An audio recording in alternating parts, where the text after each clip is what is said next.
Hi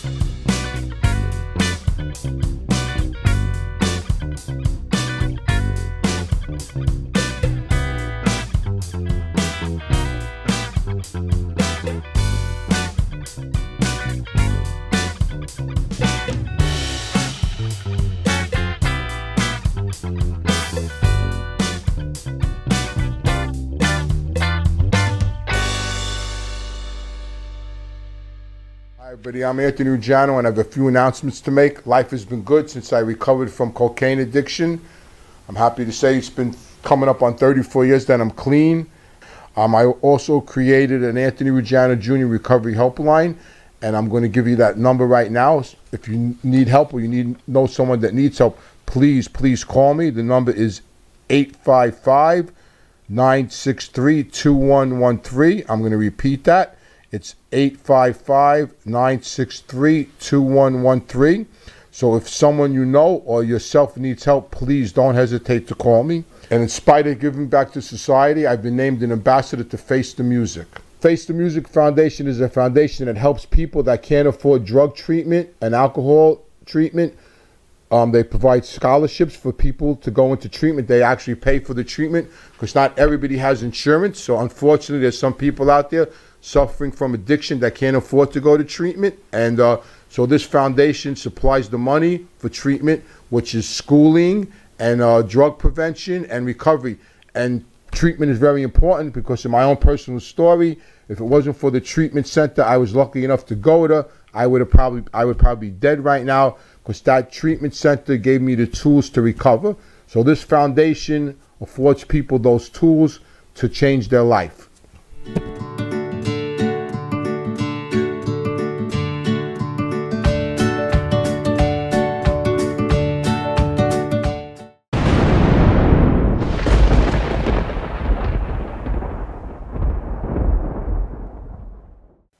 Hi, my name is Anthony Ruggiano. I want to welcome everybody to Reform Gangsters podcast, and I'm here with actor Leo Rossi. Maybe you can remember him from Analyze This, Halloween 2, and many more movies. And I got along with Junior too. Junior's an intelligent kid. He is. He went to the New York Military Academy. I remember when he used to come around with his uniform on.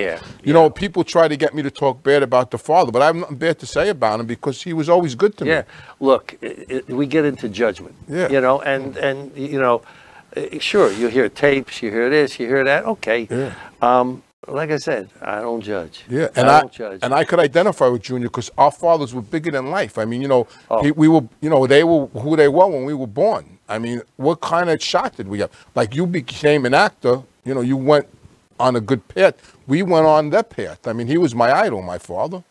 John was his son's idol, you know, so we just took different roads. When did you decide to actually become an actor? I mean, why, like, what turned you in the right direction? When I saw Mean Streets, that was Marty Scorsese. What's a mook? Yeah, what's a mook? Who's a mook? What's a mook? What's a mook? The guy called me a mook, right? In the pool hall, you're a mook. What's a mook? But when I saw what Marty Scorsese, Bob De Niro, Harvey Keitel. Well, Harvey was supposed to be the star of that. Yes, he was. De Niro stole the show. Right, that was made to make Harvey a star, right? When I read the reviews, I said, you know, they're talking about this guy, you know, and they're not saying the things they should be saying. It was a brilliant performance. I said, now the second guy, because their names were, that's the guy. That and that's what it was. I thought De Niro was the lead, and they were supposed to be the other way around. And when I saw that, I went, if they can create that reality, which from the neighborhood I knew that reality, I went, that could be fun. That's for me. And then my father passed away watching Johnny Carson, heart attack, never sick a day in his life. Was never in a hospital because he was born at home. My father too. And I was going through a tough marriage, and I get to a community theater, right? And dumb luck, I auditioned, you know. Butterflies are free. How about that? I remember the play, right? And I went, wow. Just, I mean, if I could make a living doing this, because I transported and my imagination. And I was the type of kid, I'd be watching, you know, like a football game, I turned the sound down. And he takes it to the step.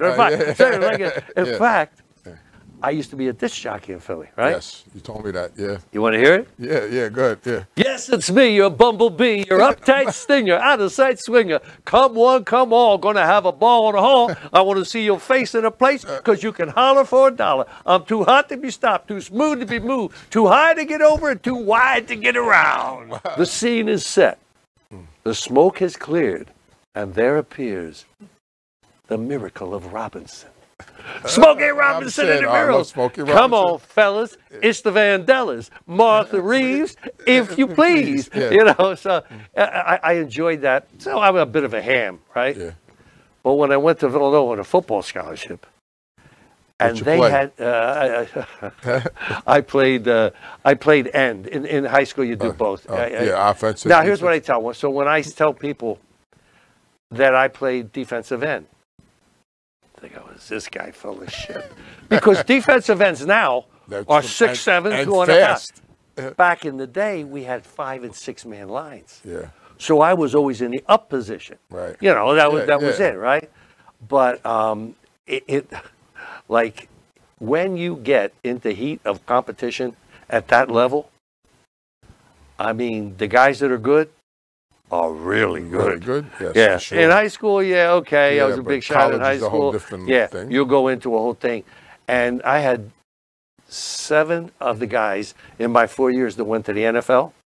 One, when I was a freshman, he was a senior, was the middle linebacker for the Jets, Al Atkinson. I know. I was a big Jet fan. Yeah, sure. Yeah, right. Yeah, I was a Villanova guy. Yeah, yeah. And I saw his discipline and all this stuff. But you hit a certain point where you realize that, you know, you ain't going to go further than this. Yeah. So after you became a DJ, then you became an actor? Yeah. And I was always sort of into that.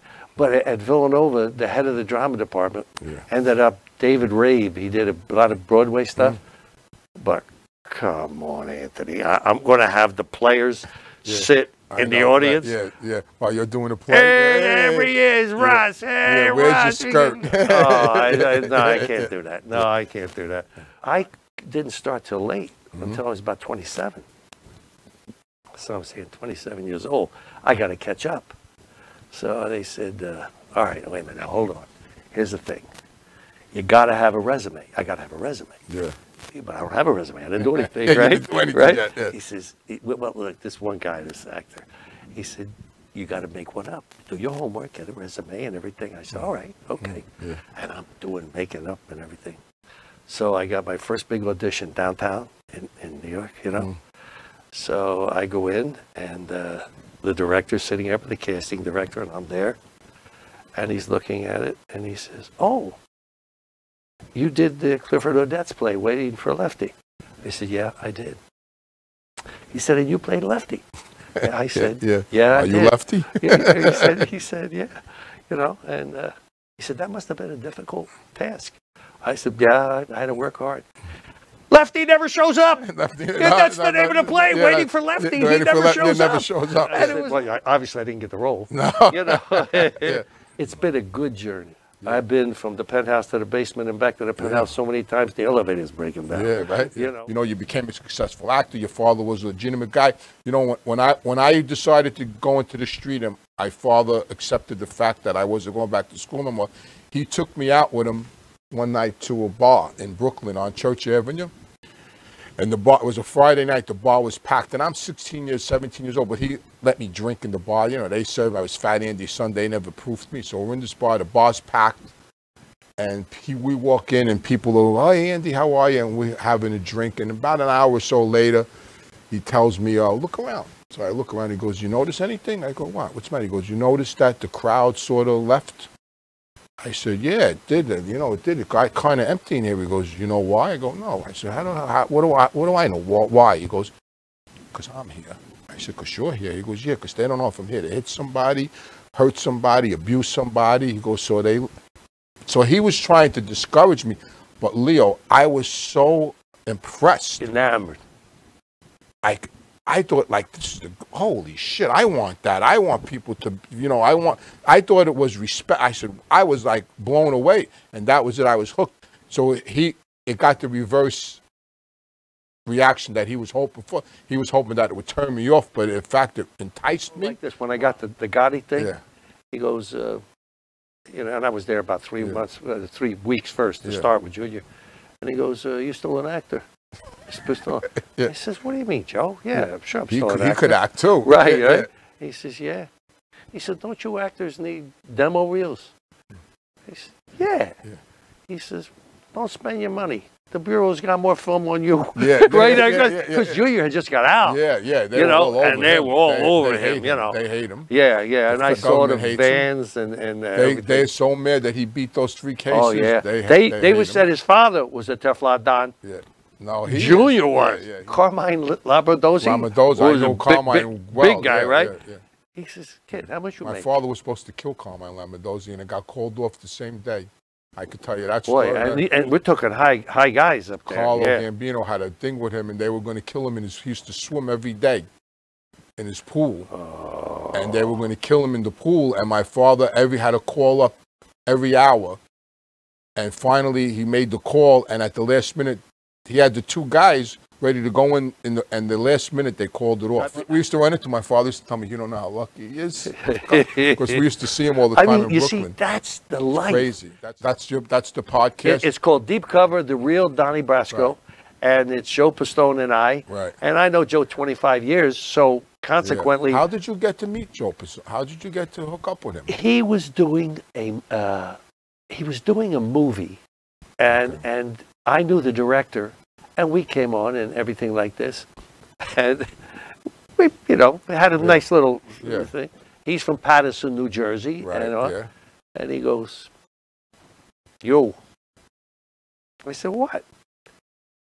He said, you could never do what I did because you go like this too much.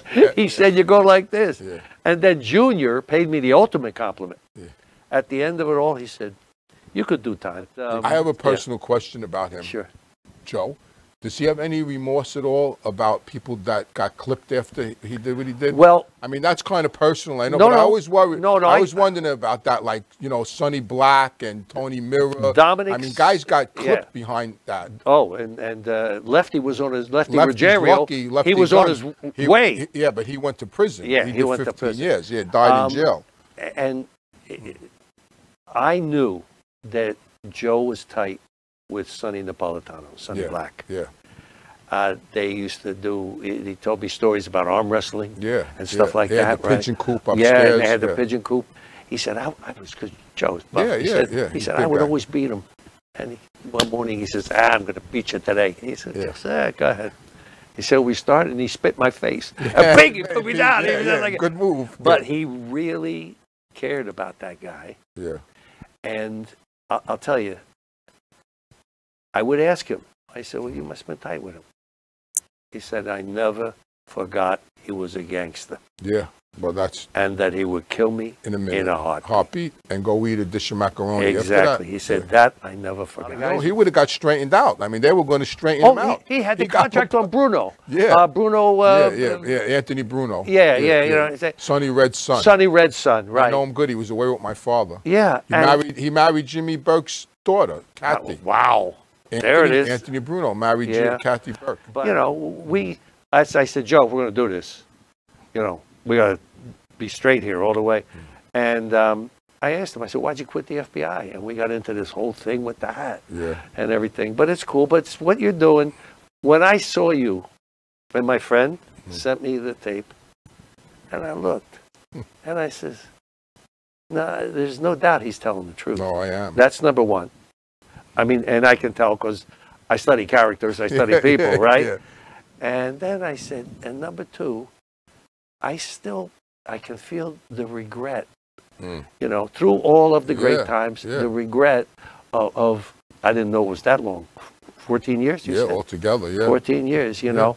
And look where you've come. Bravo. Thank you. Bravo, bravo. Thank you for being on Reformed Gangsters. I appreciate it. A pleasure. Thank you. Okay, Thank you. You got it. Okay.